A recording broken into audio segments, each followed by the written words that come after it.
Hello, this is Dr. K. Paul Stoller. Here's a structural question worth asking. Have we made marriage emotionally fragile and divorce administratively easy? That's not a moral accusation. It's a systems question. Because incentives matter, culture matters, biology matters. And when you change all three at once, institutions shift. Beginning in the late 1960s, no-fault divorce laws spread across the United States. You no longer had to prove wrongdoing. Irreconcilable differences became sufficient. That reform was humane in many cases. It allowed people to exit abusive or deeply unhealthy marriages without legal theater. But structurally, it did something important. It lowered the friction of exit. When leaving becomes administratively easier, marriage becomes less of a binding institution and more of a continuing choice contract. That doesn't make people worse. It just changes behavior. If exit is low friction, endurance requires higher emotional skills. Skills most don't have. Another structural layer, custody. If one parent believes divorce means losing daily contact with their children, the cost of exit is enormous. If custody laws presume shared parenting, that cost shifts. Some states that implemented presumptive shared custody reported declines in divorce filings afterward. What does that tell us? Possibly, incentives influence decisions. Perceived fairness reduces panic. Strategic divorces decrease. But a decline in filings doesn't automatically mean marriages improved. It might mean delays, changed leverage, different cost-benefit calculations. Still, the larger point stands: rules shape incentives, incentives shape behavior. Historically, marriage was often economic survival. Today, it is emotional fulfillment. That's progress in many ways. But it means marriage must now deliver intimacy, identity validation, sexual satisfaction, emotional safety, partnership, meaning. That's a heavier emotional burden than simply running a household. When expectations rise faster than relational skills, fragility increases. Modern marriage is often framed as, "You are my best friend, lover, therapist, co-parent, and spiritual partner." That's a lot to put on one human being. And when the relationship feels dull, strained, or disappointing, the interpretation is often wrong partner.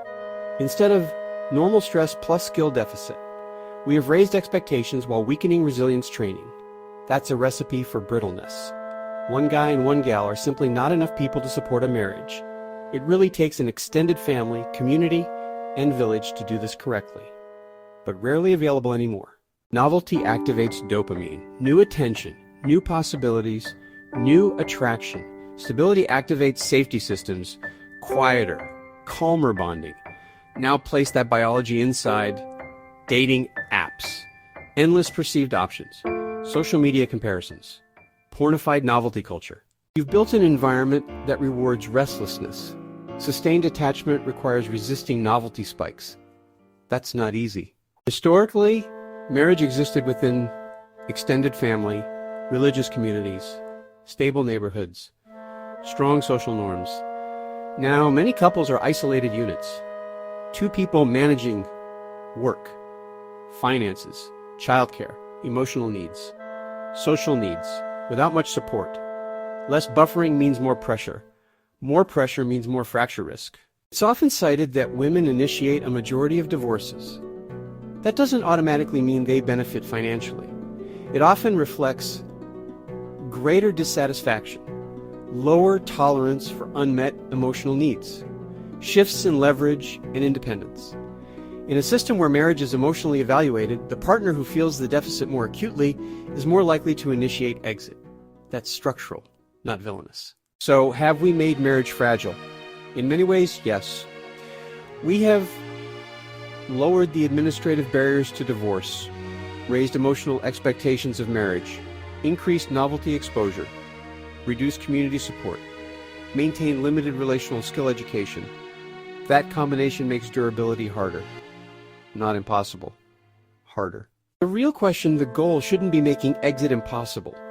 The goal should be making durability more likely, which means teaching repair skills early, aligning expectations before marriage, reducing adversarial custody incentives, strengthening community buffers, recalibrating expectations from constant fulfillment to resilient partnership, Marriage in a high optionality society requires conscious architecture.